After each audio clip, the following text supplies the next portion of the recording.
আছে, হয়তো হালাল পদ্ধতিতে খাবারটাকে গ্রহণ করবে অথবা হারাম পদ্ধতিতে খাবারটাকে গ্রহণ করবে।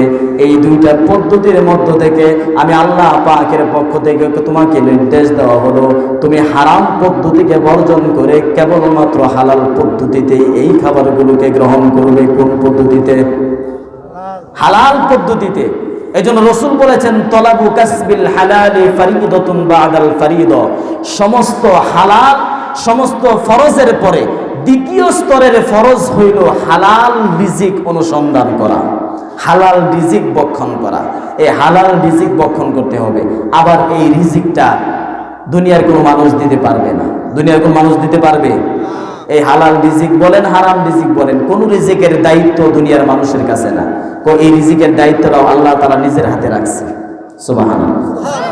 দুনিয়ার মানুষের কাছে যদি রিজিকের দায়িত্ব দেওয়া হইতো, তাহলে আওয়ামী লীগ যতদিন ক্ষমতায় ছিল বিএনপি বাদ পাইতো? হ্যাঁ, বিএনপি কইতো, আওয়ামী লীগ কইতো আমার দল ক্ষমতা আছে, রিজিক যেহেতু আমার হাতে, বিএনপি একটাও পাবে না। বিএনপি সব মেয়েরা সাফ হয়ে যেত, ফাঁসি দেওয়ার কোনো প্রয়োজন ছিল না। বর্তমান বিশ্বের পরাশক্তি আমেরিকা, রিজিকের দায়িত্ব মালিক যদি মানুষ হইতো, আমেরিকা বলতো সব আমার কাছে, দুনিয়ার সব না খায়া মরবে। মরতো কিনা? কোন পীর সাহেবের কাছে থাকলে পীরে বলতো, মুরিদ যত আমার আছে সব খাইবে, আমার মুরিদের বাইরে যা আছে সব মরবে। ঠিক কিনা? আল্লাহ তাআলা বলেন, রিজিকের দায়িত্ব যদি তোদের কাছে দিতাম তবে ইনসাফি করতি। একজন মুরব্বী আলোচনা করতে গিয়ে বলেছেন, সাগরের একটা তিমি মাছ প্রতিদিন 3 টন চিংড়ি মাছ খায়। কয় টন? 3 টন। রিজিকের দায়িত্ব যদি প্রধানমন্ত্রীর হাতে থাকতো, সে বলতো 3 টনের 1 কেজিও দিতাম না চিংড়ি মাছের, সব আমার। চিংড়ি মাছ না খায় মরতো, বনের ভাগ না খায় মরতো কিনা? এই জন্য আল্লাহ তাআলা বলেন, হে মানুষ, রিজিকের দায়িত্ব তোর কাছে দিলে তুই বেইনসাফি করবি। এই জন্য রিজিকের দায়িত্বটাও আমি মালিকের হাতে রেখে দিয়েছি। আল্লাহ তাআলা বলছেন, ওয়ামা মিন দাব্বাতিন ফিল আরদি ইল্লা আলাল্লাহি রিজকুহা ওয়া ইয়ালামু মুস্তাকাররাহা ওয়া মুস্তাওদাআহা কুল্লুন ফি কিতাবিম মুবিন। আল্লাহু আকবার। আল্লাহ তাআলা বলছেন, জমিনের মধ্যে যত প্রাণী আছে, স্থলের মধ্যে যত প্রাণী আছে এবং সমুদ্রের মধ্যে যত প্রাণী আছে, সমস্ত প্রাণীর রিজিকের দায়িত্ব আমি আল্লাহ তাআলা নিজের হাতে গ্রহণ করেছি। আল্লাহ তাআলা গ্রহণ করেছেন বলেই তো আমরা রিজিক পাই। মানুষের কাছে এই দায়িত্ব থাকলে আমরা রিজিক পাইতাম না। ঠিক কিনা? কারণ আমাদের দেশের মধ্যে এমন একজন রিজিকের দায়িত্ব ছাড়াই কইছে, আফা আপনি 16 কোটি মানুষকে খাওয়ান। কইছে কি কইছে না? হ্যাঁ, আর আওয়াজ দেন না, কয় নাই? কি বলছে? আফা আপনি 16 কোটি মানুষকে খাওয়ান। আর হ্যাঁ, এখন বাংলাদেশের ভাত পায় না। আরে কোন না কেন? যে বলছে 16 কোটি মানুষ খাওয়ায়, সে এখন বাংলার জমিনের ভাত পায় না। তার মানে রিজিকের মালিক সে আসিল না? আসিল? যে 16 কোটি মানুষকে যে আল্লাহ খাওয়াইছে, 16 বছর তারেও সে আল্লাহ খাওয়াইছে, কিন্তু নাফরমানি করছে। কি করছে? নাফরমানি করেছে, আল্লাহ তাআলার সাথে শিরিক করেছে। এজন্য আল্লাহ তাআলা জুতা পিটা করে বাংলাদেশ থেকে তাড়ায় দিচ্ছে। অতীতের ইতিহাসে এর মতো যারা ইসলামের সাথে বিরুদ্ধাচরণ করেছে, বাংলার জমিনে উলামায়ে কেরামদের সাথে, ইসলামের সাথে এতটা দুশমনী কোনো সরকার করে নাই যতটা দুশমনী সে করেছে। অতীতে আমরা ইতিহাস দেখলে খুঁজে পাই, ইব্রাহিম আলাইহিস সালাতু ওয়াস সালামের বিরুদ্ধাচরণ করেছে নমরুদ। আল্লাহ কয়, ইব্রাহিম তুমি তো আমার নবী, তোমার নবী, তুমি এত বড় নবী, তোমার এত সম্মানিত হাত দিয়ে আমি নমরুদকে শেষ করব না। নমরুদকে শেষ করার জন্য আমি ছোট্ট একটা প্রাণী সৃষ্টি করে রাখছি। নমরুদকে আল্লাহ তাআলা মশা দিয়া দুনিয়া থেকে বিদায় করে দিয়েছে। আল্লাহ তাআলা দুশমনকে দুনিয়া থেকে বিদায় করতে বড় কামানের প্রয়োজন হয় না। কামানের প্রয়োজন হয়? কামানের প্রয়োজন হয় না। মশা দিয়া আল্লাহ তাআলা দুনিয়া থেকে দুশমন দূর করতে পারে। আবু জাহেল রাসূলকে দুনিয়া থেকে বিদায় করে দিবে, শেষ করে দিবে, সকল ষড়যন্ত্র কমপ্লিট। বদরের প্রান্তরে আছে, এবার মুসলমানকে শেষ করে দিব, মুহাম্মদকেও শেষ করে দিব। আল্লাহ কয় ওমরকে দিয়েও তোরে ধরবো না, আবু বকরকে দিয়েও ধরবো না, আমার রাসূলকে তো বাদই দিলাম, ছোট্ট ছোট্ট নাবালেক শিশু বাচ্চাদিকে দিয়ে আমি তোকে দুনিয়া থেকে বিদায় করব। আবু জেহেলকে ছোট্ট ছোট্ট নাবালেক 2 বাচ্চা দিয়ে দুনিয়া থেকে বিদায় করে দিচ্ছে। শেখ হাসিনা দীর্ঘদিন পর্যন্ত আলেমদের উপর জুলুম করেছে, ইসলামের উপর জুলুম করেছে। আল্লাহ বলেন তোরা আমি বড় কোনো দল দিয়া ধরবো না, আমি তোকে বড় কোনো আলেম দিয়া ধরবো না, ছোট্ট ছোট্ট বাচ্চাদেরকে দিয়ে তোকে বাংলাদেশ থেকে বিতাড়িত করব। বিতাড়িত করে নাই? করেছে।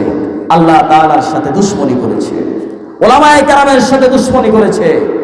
আল্লাহ পাক বাংলাদেশ থেকে বিদায় করছে। 16 কোটি মানুষকে নাকি খাওয়াইছে। এখন আর বাংলার জমিনের ভাত তার কপালে নাই। এমন শাসক ভবিষ্যতে যারা আসবে তারা শিক্ষা নিতে হবে, এদেশ মুসলমানদের দেশ, এদেশে শাহজালাল মুজাদ্দিদ আমানি রহমতুল্লাহি আলাইহির দেশ। এই দেশের মধ্যে ইসলামের বিরুদ্ধাচরণ করে বাংলার জমিনে টিকতে পারবে না। সুতরাং শিক্ষা নিতে হবে।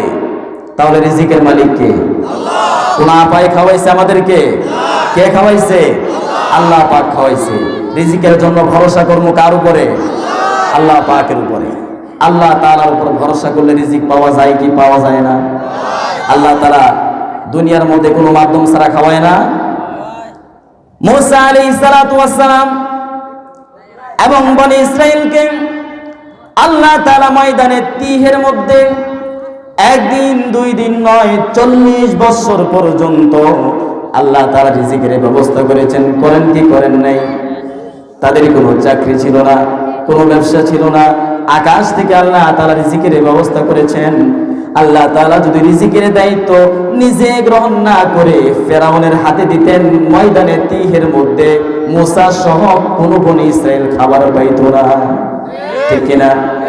তাহলে রিজিকের মালিক কে? আওয়াজ দিয়ে বলেন রিজিকের মালিক কে? আল্লাহ। আল্লাহ তাআলার উপর ভরসা করলে রিজিক পাওয়া যায় কি পাওয়া যায় না? পাওয়া যায়। হযরত আবু মুসা আশআরী হাদিস থেকে একটা ঘটনা আপনাদেরকে শোনাই, শুনবেন। হযরত আবু মুসা আশআরী, আবু মালিক আশআরী রাদিয়াল্লাহু তাআলা আনহুমা ইয়ামান থেকে হিজরত করে মদিনার দিকে যাচ্ছেন। প্রতিমধ্যে তাদের সাথে যে খাবার ছিল, পানি ছিল, সব শেষ হয়ে গিয়েছে। খাবারও নাই, পানিও নাই। এখনো মদিনা অনেক দূর। কিভাবে মদিনা পর্যন্ত যাবে? সাথে অনেক মুরব্বী সাহাবীরাও আছে, নারীও আছে। রাস্তার মধ্যে যখন খাবার শেষ হয়ে গেল, সকলে মিলে পরামর্শ করলো এখান থেকে একজনকে মদিনায় পাঠানো হবে, ঘোড়সওয়ার হয়ে সে মদিনায় যাবে, রাসূলের কাছে গিয়ে আমাদের কথাগুলো বলবে, আমরা অসহায় হয়েছি, আমাদের খাবার নাই, পানি নাই।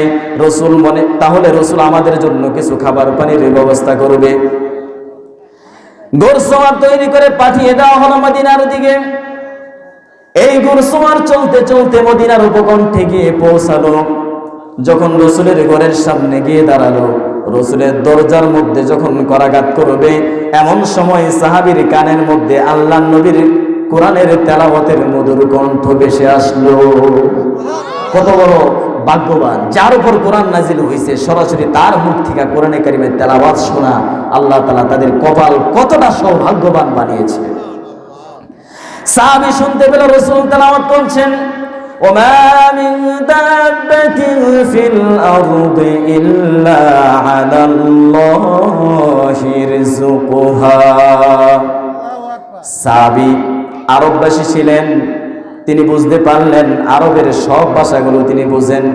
তিনি বুঝতে পারলেন রাসূল যে আয়াতে কারিমা তেলাওয়াত করেছে, এই আয়াতে কারিমার মধ্যে আল্লাহ তাআলা পৃথিবীর সমস্ত প্রাণীর রিজিকের ওয়াদা দিয়েছে। সাহাবী চিন্তা করল, আমি যেই নবীর কাছে রিজিকের জন্য এসেছি, তিনিও তো সেই মালিকের মুখাপেক্ষী, সেই মালিকই তো আমার রাসূলকে খাওয়ায়, রাসূল আমাকে কোথা থেকে রিজিক দিবে? এই জন্য কথাটা রাসূলের কাছে না বলে সাহাবী চিন্তা করলো যে আল্লাহ তাআলা সমুদ্রের প্রাণী, গর্তের পিপিলিকাকেও খাবার খাওয়াতে পারে, আমাদের মতো আল্লাহ নবীর সাহাবীদেরকে মরুভূমির বুকে না খাইয়ে মারবেন না। সেখান থেকে ঘোড়া নিয়ে ফিরে আসলেন, সাথীদের কাছে এসে বললেন, হে আমার সাথীরা, ধৈর্য ধারণ করো, রিজিকের ব্যবস্থা হচ্ছে, তোমাদের কাছে রিজিক চলে আসবে। সমস্ত সাথীরা মনে হয় আল্লাহ নবীর আমাদের জন্য খাবার পানির ব্যবস্থা করে পাঠিয়ে দিবেন বলেছেন, সবাই নিশ্চিন্তে বসে আছে। কিছুক্ষণ পরে দেখা গেল সত্যি দুইজন ব্যক্তি একটি পাত্রের মধ্যে বোনা গোশত আরেকটা পাত্রের মধ্যে রুটি নিয়ে তাদের কাছে এসে হাজির হয়ে গেল। তাদেরকে বলল, আপনাদের জন্য খাবার প্রস্তুত, আপনারা আহার গ্রহণ করুন। সকল সাহাবী সকল সাথী সঙ্গী মনে করেছে রাসূল পাঠিয়েছে, তাই সবাই খাওয়া শুরু করলো। খাবারটা এত মজা হয়েছে, তারা বলে এত সুস্বাদু খাবার অতীতে কোনোদিন আমরা খাই নাই। সবাই খাইলো। খাওয়ার পরে কিছু বোনা গোশত রুটি বেঁচে গেছে, বাড়তি বেড়েছে, আরো রয়ে গেছে। চিন্তা করলো খাবারগুলো তো আমরা শেষ করতে পারি নাই, এই খাবারগুলোকে রাসূলের কাছে নিয়ে ফেরত দেব এবং রাসূলকে বলবো রাসূল যেন আরো যারা ক্ষুধার্ত আছে তাদের কাছে রুটি আর বোনা গোশতকে সবার কাছে বন্টন করে দেয়। তারা মদিনার দিকে চললো। আল্লাহর নবীর কাছে গেল, গিয়ে বলল, ইয়া রাসূলুল্লাহ, আপনি আমাদের জন্য যে খাবার পাঠিয়েছেন খাবারটা বড়ই সুস্বাদু ছিল, খাবার খাওয়ার পরে এই খাবারটুকুন বাড়ছে, এটা আপনার কাছে ফেরত দিলাম, আপনি যারা খাই নাই, যাদের খাবার নাই তাদের কাছে বন্টন করে দিবেন। রাসূল বললেন, আমার সাহাবীরা শোনো, তোমাদের পক্ষ থেকে কোনো দুধ কোনো গোশত আর আমার কাছে আসে নাই। আমার কাছে তোমাদের অনাহারের কথা, তোমাদের এই অবস্থার কথা জানাই নাই, আমি তোমাদের জন্য কোনো খাবারও পাঠাই নাই। সকল সাহাবীরা ওই যে গরু সোয়ার ছিল তারে ধরলো, ভাই তুমি যে বললা আমাদের জন্য রিজিকের ব্যবস্থা হচ্ছে, কিভাবে বললা? সে বলল, আমি যখন রাসূলের কাছে এসেছি, রাসূল তখন এই আয়াতে কারিমা তেলাওয়াত করেছেন, যার অর্থ হলো পৃথিবীর জমিনে যত প্রাণী আছে সমস্ত প্রাণীর রিজিকের দায়িত্ব আল্লাহ তাআলা নিয়েছেন। তাই চিন্তা করেছি আল্লাহ তাআলা যেহেতু রিজিকের দায়িত্ব নিয়েছেন, মরুভূমির বুকের ভিতরে আল্লাহ তাআলা আমাদের জন্য রিজিকের ব্যবস্থা করে দিবেন। এই কথা ভেবে ফিরে গিয়েছি, আর কোথা থেকে যেন বোনা গোশত আর রুটি চলে আসলো, তাই তোমাদেরকে দেখিয়েছি, তোমরা খেয়েছো, আমরা খেয়েছি। রাসূল বললেন, আল্লাহ তাআলার কসম, যে আল্লাহ তাআলার হাতে আমার জীবন এবং আমার মরণ, তোমরা আল্লাহ তাআলার উপর ভরসা করেছো, তাই আল্লাহ তাআলা আসমান থেকে তোমাদের রিজিকের ব্যবস্থা করে দিয়েছেন। সুবহানাল্লাহ। আসতে বলেন, আসতে বলেন। সুবহানাল্লাহ বলতে শরম করে, শরম আছে? সুবহানাল্লাহ একবার বললে কত ফজিলত জানেন? হ্যাঁ, এক